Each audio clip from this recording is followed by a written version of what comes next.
안녕하세요. 오늘은 첫 번째 실강 시간입니다. 영어에서 꼭 붙잡아야 될 게 두 가지가 있습니다. 하나는 팔품사고요. 나머지 하나는 문장의 오형식입니다. 여러분, 이 팔품사에서 파생된 팔품사 5구 3절 그리고 문장의 오형식 이 두 가지를 잡고 있으면 문법책 한 권이 손에 들어옵니다. 믿기시지 않는다고요? 사실입니다. 제가 그렇게 영어를 공부했으니까요. 실제로 수많은 사람들이 유튜브나 책을 씁니다. 그리고 그 수많은 책들과 유튜브 영상들을 보면 각자가 영어를 어떻게 공부해야 되는지, 어떻게 공부해왔고, 어떻게 자기가 자신의 레벨로 이렇게 이룰 수 있었는지 여러 가지 사람들의 증언과 공부 방식과 그리고 지식들이 책으로 나와 있습니다. 여러분들, 한국에 가셔서 문법책을 한 권만 사보십시오. 그러면 문법책의 목차가 앞에 나옵니다. 책에서 가장 중요한 건 목차거든요. 목차가 중요한 이유는 이 글을 쓴 사람의 지식체계 그리고 사고체계가 그대로 담겨있기 때문입니다.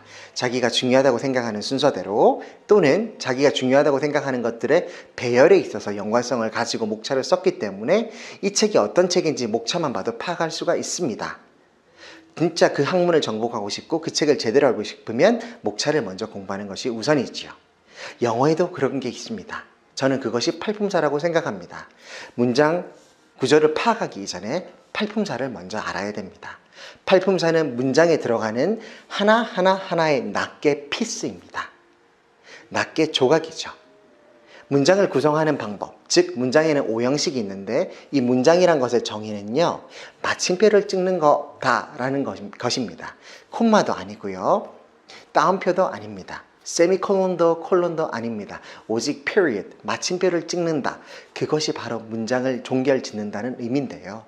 이 문장을 종결 짓는 방법에는 다섯 가지 방법이 있습니다. 그걸 1형식, 2형식, 3형식, 4형식, 5형식이라고 하는데요. 이 문장 안에 들어가는 피스의 자리는 네 가지입니다. 주어, 동사, 보어, 목적어. 그걸 우리는 약자로 SVOC라고 그럽니다. 이 SVOC에 들어갈 그 피스를 바로 이 팔품사가 담당하고 있습니다. 단어 하나하나가 품사죠. 물건 품사라고 제가 말씀드린 기억이 나네요. 영어의 품사는 8가지, 즉 8가지 카테고리로 나뉘어져 있습니다. 명사, 동사, 감탄사, 대명사, 형용사, 형용사, 부사, 전치사, 접속사 이렇게 8가지요. 자, 한국에 가서 물어봅니다. 대학생들에게 팔품사를 대보시오. 팔품사가 뭐가 있을까 하고 학생들한테 물어보면 그 누구도 쉽게 5초 안에 8가지 팔품사를 쉽게 이야기하지 못합니다. 이건 제 개인적인 경험입니다. 왜 그럴까요? 저는 깊은 고민에 빠졌습니다. 왜 그럴까? 영어를 6년에서 10년 이상 공부한 사람들인데 왜 아직도 팔품사에 대해서 기초를 모를까? 토익 점수는 800점 이상인데 토플 점수도 있다고 하는데 왜 기초적인 피스에 대해서 이름조차 외우질 못할까? 그리고 이게 정말 중요하다고 생각하지 않는 걸까? 되묻게 되었습니다. 제가 공부한 건 무엇인지 저도 반성하면서 한번 되짚어보는 시간이 되었고요. 그러다가 결론에 이르렀습니다. 우리나라 교육이 문제가 있구나. 학원도 학교도 그 누구도 팔품사 5구 3절에 대해서 완벽한 체계를 학생들에게 가르쳐주고 심어주질 못했구나. 일본식 영문법의 한계입니다. 우리의 영문법은 어디서 왔다고 제가 말씀드렸죠? 일본의 영문법에서 왔다 그랬죠? 일본의 영문법에서 왔습니다. 일본은 우리와 같은 한자 문화권입니다. 그래서 그때 한자로 풀이하다 보니까 모든 팔품사에 영어에 있는 모든 것들을 끝에 사자로 정의를 내립니다. 사자. 팔품사만 사자가 아니라 팔품사가 아닌 것도 다 사자가 붙습니다. 관사, 관계사, 관계부사, 관계대명사 다 사자가 붙습니다. 그리고 분사, 투부정사, 동명사 너무 많네요. 여러분, 어떻게 팔품사를 한 번에 댈 수 있겠습니까? 그래서 정리가 필요한 겁니다. 우리의 이 잘못된 일본식 영문법에서 벗어나서 완벽한 체계를 가지고 뼈대를 가진 다음에 이 뼈대 위에 살을 붙여야 됩니다. 팔품사에 속하지 않는 사자가 들어가는 것들은 이 뼈대에 해당되는 것들인데요. 그 누구도 학교에서도 학원에서도 이 뼈대가 아닌 것을 뼈대라고 또는 뼈대인 것을 뼈대가 아니라고 혼동해서 쓰거나 명확하게 정해주지 못했습니다. 그것이 우리나라 교육의 한계입니다. 한 해 수십조 원, 100조 이상을 써도 우리나라가 아직 영어를 못하는 이유입니다. 외국에 오면 어떤가요? 장소가 중요합니까? 아닙니다. 이민 오신 분들은 그럼 영어가 다 마스터가 돼야 되겠죠. 이 강의를 들으시는 수많은 이민 오신 분들 잘 들어보십시오. 제가 10년, 20년 살았다고 해서 영어가 마스터가 되던가요? 아니죠. 뭐가 문제였을까요? 수많은 원어민들이 있는데 나는 일생생활 영어 말하는데 지장이 없는데 왜 아직 나는 배가 고플까요? 영화를 보러 갔는데 다른 외국인처럼, 다른 여기 미국 사람처럼 영화를 자막 없이 보는데 깔깔 웃고 싶은데 왜 나는 웃지 못할까요? 답답하지 않으시던가요? 그 해답을 제가 알려드리겠습니다. 바로 문법입니다. 문장이 어떻게 구성되는지, 그리고 그 문장의 필수는 무엇인지 정의를 내리지 않고 재정립하지 않은 상태에서는 모든 것들이 정체가 되고 사상 누각이 됩니다. 모래 위에 집은 집이죠. 조그만 외부의 충격에도 자신의 실력은 무너집니다. 그리고 매너리즘에 빠지게 되죠. 맨날 쓰는 문장, 안전한 문장만 찾아서 쓰시게 되는 겁니다. 자, 오늘 첫 번째 양파 껍질을 함께 까봅시다. 자, 저는 영어의 팔품사를 가족, 가계도에 비유한다고 했습니다. 오늘 그거에 대한 비법을 바로 알려드리도록 하겠습니다. 시간을 아끼기 위해서 제가 미리 판서를 했음을 이해해 주십시오. 자, 아빠인 명사와 엄마인 동사가 결혼을 해서 일란성 쌍둥이 두 쌍을 낳습니다. 첫 번째 일란성 쌍둥이는 형용사 부사고요. 두 번째 일란성 쌍둥이는 전치사 접속사입니다. 이렇게 6명이 직계 가족입니다. 이들에게는, 즉 명사 아빠에게는 아직 장가를 못 간 삼촌, 동생, 즉 대명사가 있고요. 엄마에게는 아직 시집을 못 간 이모, 감탄사가 있습니다. 이렇게 이렇게 네 명을 1세대라고 저는 명명합니다. 영어는 위치 언어입니다. 아주 중요한 순서대로 앞에서부터 문장, 단어를 나열합니다. 가장 중요한 건 무엇입니까? 아빠와 엄마죠. 아빠와 엄마가 없으면 생명이 태동할 수 있습니까? 없지요. 이건 상식입니다. 그래서 아빠와 엄마가 가장 중요합니다. 즉 명사, 대명사가 S, 주어 역할을 하고요. 동사는 V, 동사 역할을 합니다. 즉 SV가 되면 문장의 5형식 중 1번 형식인 SV, 마침표가 찍혀지죠. 바로 1형식이 완성되는 것입니다. 즉 다시 말하면 부모, 아빠, 엄마만으로도 문장이 구성된다. 즉 가족이 구성된다. 문장을 끝낼 수 있다. 1형식이 완성된다. 완벽하다라는 뜻입니다. 그 다음 중요한 걸로 넘어갑니다.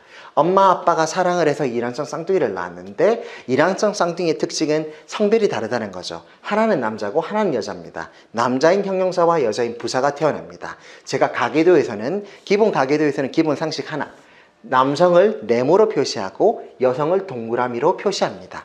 자, 남성 형용사 그리고 여성 부사가 태어납니다. 자, 형용사의 영어 이름은 뭐죠? adjective. 제가 제 저번 강의에서 설명했습니다. add, toward고요. eject는 project, 던지다는 뜻입니다.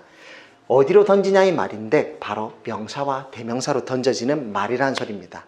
한글로 풀이해도 마찬가지입니다. 모양을 형용한다는 뜻이죠. 어떤 사물을 보고 내 주관적인 감정과 판단의 기준이 되는 것들이 바로 형용사입니다. 철수는 철수인데 어쩐 철수? 성실한 철수. 철수는 철수인데 어쩐 철수? 잘생긴 철수. 가치 판단적인 기준이죠. 그리고 그 모양을 형용해주고 묘사해주는 말입니다. 자, 형용사는 그래서 오직 명사와 대명사만을 수식합니다. 두 번째 이 일란성 쌍둥이의 특징은 바로 수식입니다.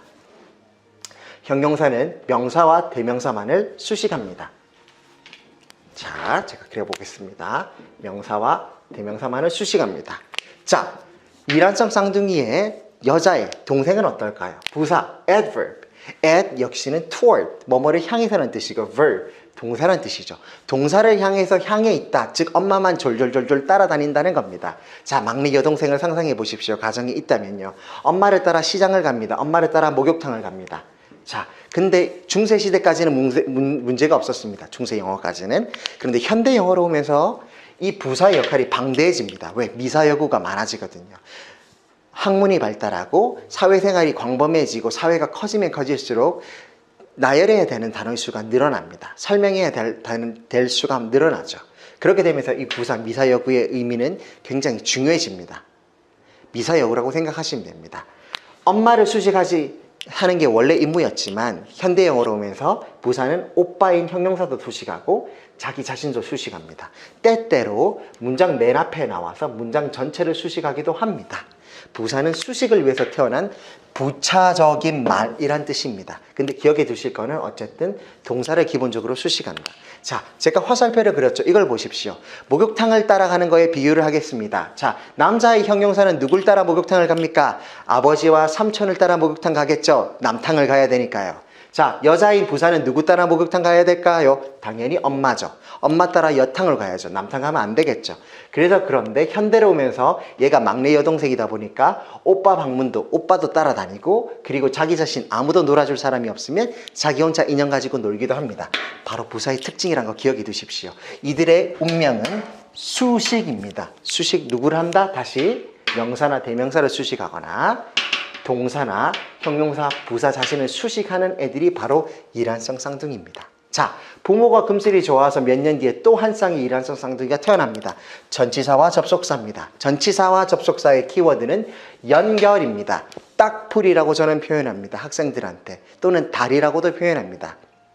여러분, 단어와 단어를 연결하려면요, 이 단어는 연결이 가능합니다. 형용사와 부사는 명사와 동사와 직계이기 때문에 바로 달이나 딱풀 없이 즉각 연결이 됩니다. 하지만 이렇게 한 세대를 건너뛰었죠. 이 직계가 아니면서는 부모하고는 연결되는 게 없습니다.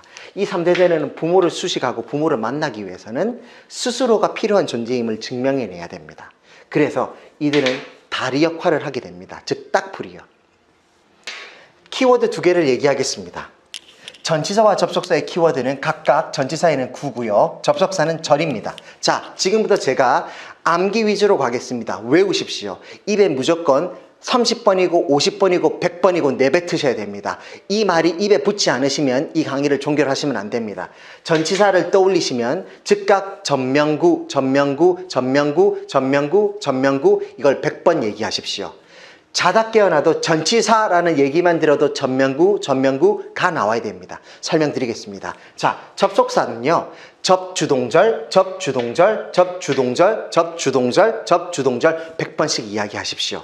전명구, 접주동절, 이게 입에 붙지 않으시면 그 모든 것들이 헷갈리시게 될 겁니다. 그리고 개념을 잡는데, 그리고 뭉텅뭉텅이로 구나 절로 보는데 굉장히 힘들어지실 겁니다.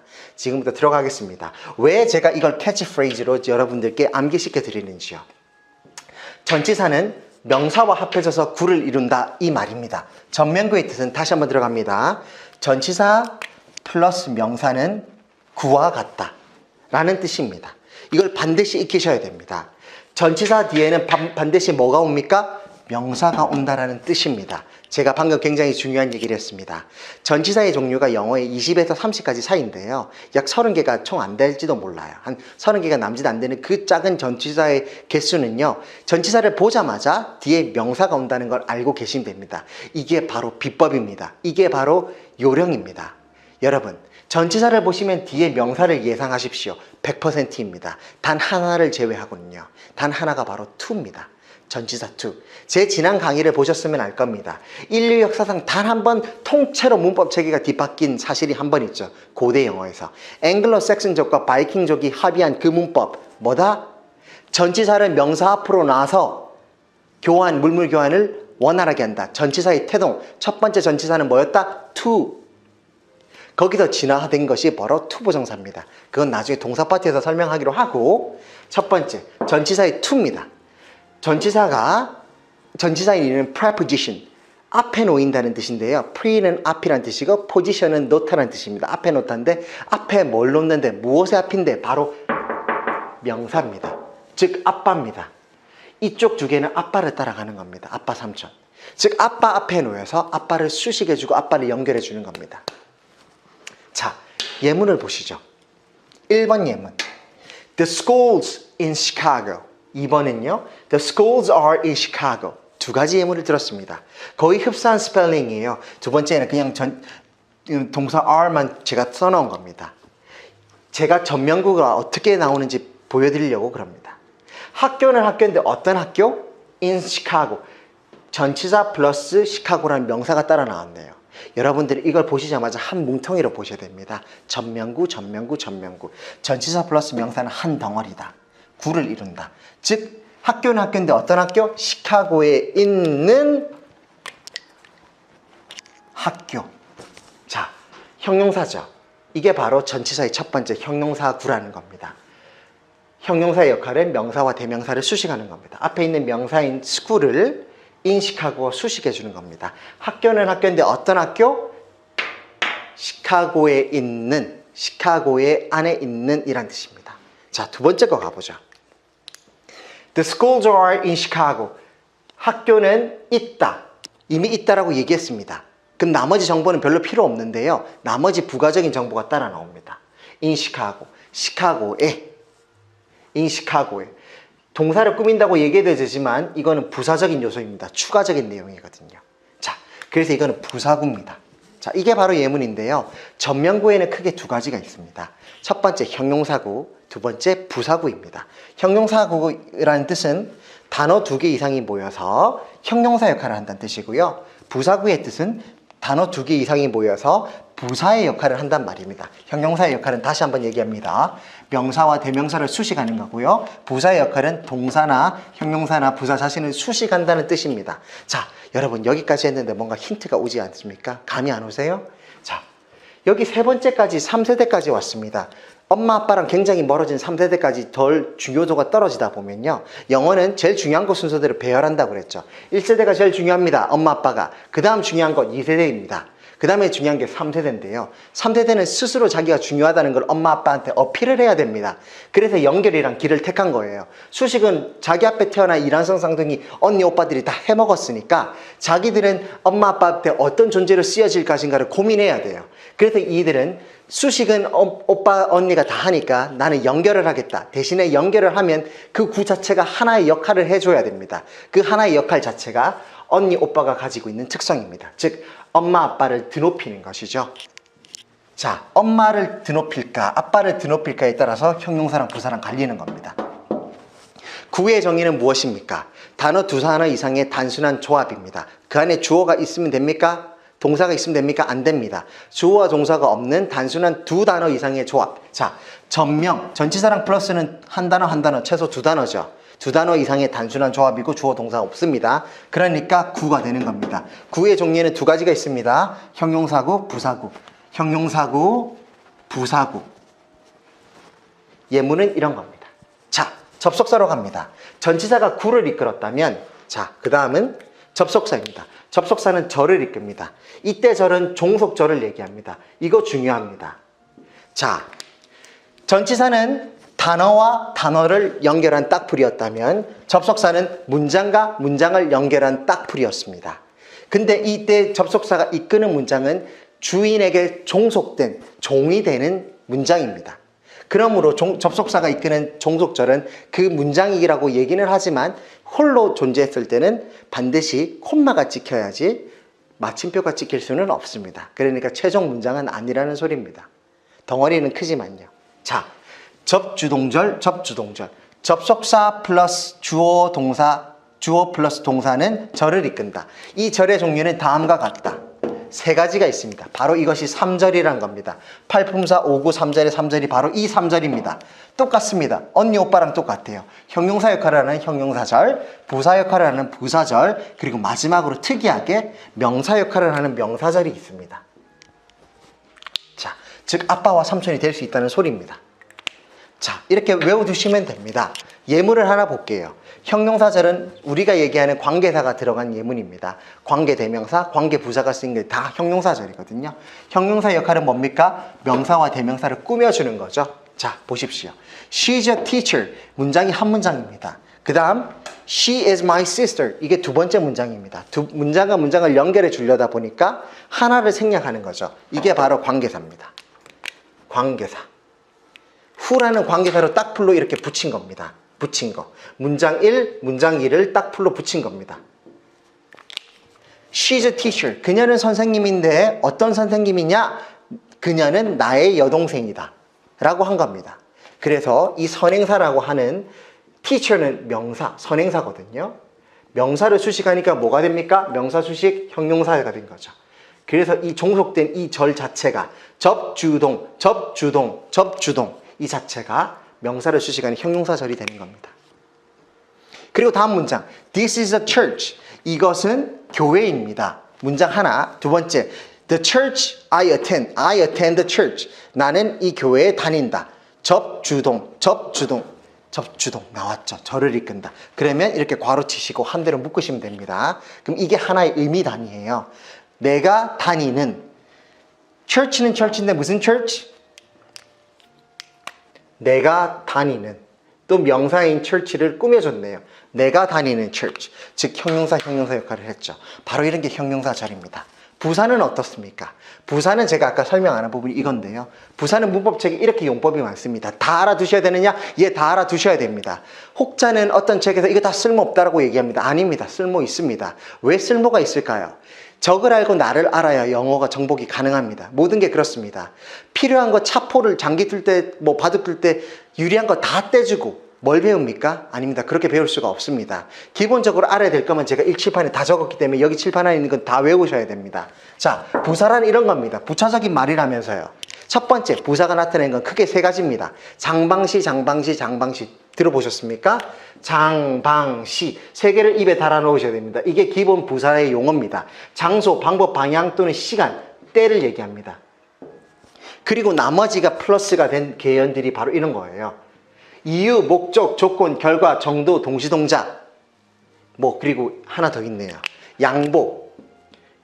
자, 말이 어렵죠. 다 한자어로 해서 그런 건데 제가 하나씩 풀이해 드릴게요. 이유, 뭐뭐 때문에, 목적, 뭐뭐 하기 위해서, 양보, 그럼에도 불구하고, 조건, 만약 뭐뭐 한다면, 결과, 그래서 그 결과 뭐뭐, 정도, 뭐뭐 할 정도로, 그리고 동시동작, 뭐뭐 하면서 동시에 라고 해석되는 것들입니다. 장소는 뭐뭐에, 방법은 어떻게 또는 방향 뭐뭐 쪽으로, 그리고 시간 뭐뭐 할 때. 방금 제가 한국어로 말한 이 의미 자체 모든 것이 다 부사 내용입니다. 8가지에서 10가지 사이 되는 이 개념 자체가 부사의 모든 개념입니다. 실제로 이 부사를 모르겠거든 형용사랑 이 나머지 개념을 다 파악하십시오.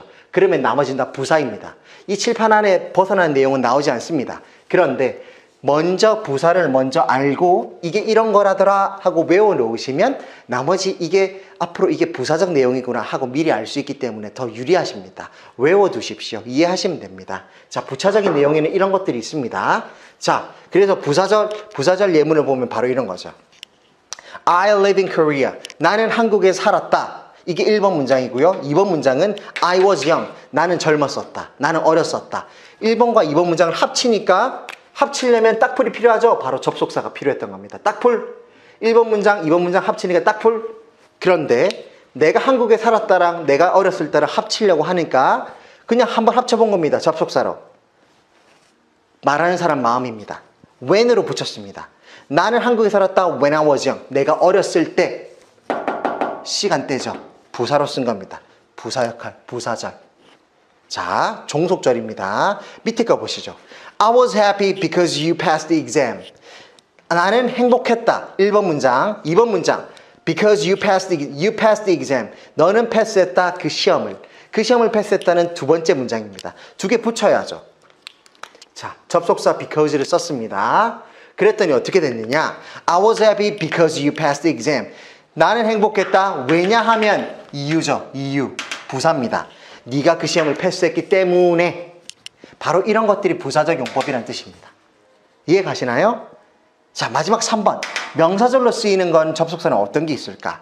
I do not understand. 나는 이해가 되지 않는다. 1번 문장, 2번 문장. You are saying.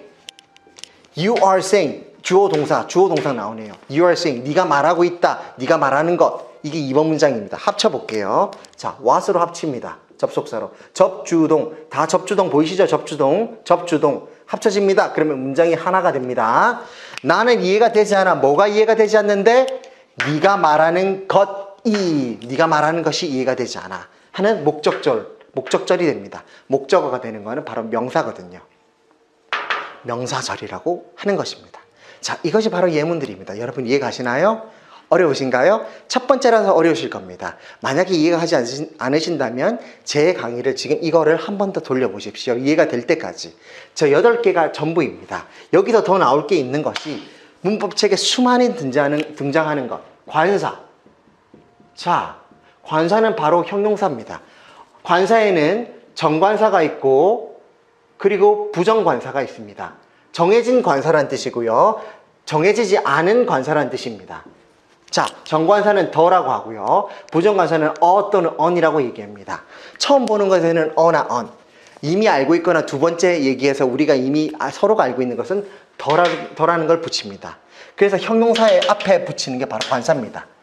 자, 그래서 이때 감탄사로 잠깐 넘어가겠습니다. 자, 감탄사는요. 시집 안 간 이모죠. 시집 안 간 이모가 제일 좋아하는 건 인터넷 홈쇼핑입니다. 맨날 쇼핑만 해요. 돈도 못 벌면서. 자, 감탄사가 할 줄 아는 일은 딱 두 가지입니다. 느낌표를 찍는 것. 자, 1번. 느낌표를 찍는 방식입니다. what, 형, 명, 주동. what, 형, 명, 주동. 입에 달아셔야 됩니다. 2번. how, 형, 주, 동. 주어 동사란 말은, 주동은 주어 동사란 말이고요. 이 순서를 잘 보십시오. 감탄을 하는 방법은 두 가지밖에 없습니다. what으로 표현하거나 how로 표현하거나. 그런데 이 순서를 보십시오. 첫 번째 이 순서. 명사 앞에 뭐가 꾸며줍니까? 이렇게 형용사가 꾸며주죠. 근데 이 명사를 꾸며주는 게 하나 더 있습니다. 바로 관사. 관사가 제일 규모가 작죠. 그러니까 앞에 놓여서 이렇게 수식하는 겁니다. 와라 혁명주동. 그러니까 형용사 파트에서 바로 관사를 공부하셔야 됩니다. 관사는 팔품사다 아니다? 팔품사가 아니다. 근데 문법책에서는 다 사자로 돼 있으니까 헷갈리시죠. 실제로 대학생들이 수많은 사람들이 관사를 품사의 하나로 알고 계신 분들이 많아요. 바로 이렇게 하부 구조라는 거, 형용사 안에 관사를 배우셔야 된다는 거. 그리고 형용사절에 보면 바로 우리가 아는 접속사가 나오죠. 접속사에서 나오는 것들이 바로 관계사입니다. 관계사. 자, 제가 필기 장소가 없어서 이렇게 적는데요. 지금 이 비디오를 보시면서 필기해 두셔야 됩니다. 관계사. 관계사에는 두 가지가 있습니다. 관계대명사가 있고요. 그리고 장소나 방향, 방법, 시간을 나타내는 이런 걸 나타내는 관계부사가 있습니다. 관계대명사, 관계부사. 다 관계사는 바로 이 형용사절입니다. 100%. 자, 이 관계사라는 것도 문법책에 보면 관계사는 묶여져 있습니다. 팔품사입니까? 아닙니까? 아니다입니다. 관사 팔품사 아니죠. 관계사 팔품사 아닙니다. 접속사 안에 들어가 있는 하위 컨텍스트, 서브 컨텍스트로 배우셔야 되는 거고요. 관사는 형용사 파트 할 때 배우셔야 되는 서브 컨텍스트입니다. 그리고 이제 앞으로 다음 강의에서 설명할 게 바로 동사의 구조입니다. 동사 안에 투부정사, 동명사, 현재분사, 과거분사 이제 4대 준동사가 나오는데요. 그것까지 완벽하게 사자를 마스터하시게 되면 영어 책에 나오는 모든 사자를 다 정리하게 되십니다. 자, 오늘은 여기까지 공부하겠습니다. 그리고 다음 시간에 제가 나머지 동사부터 시작해서 파트를 정리하도록 하겠습니다. 안녕히 계십시오.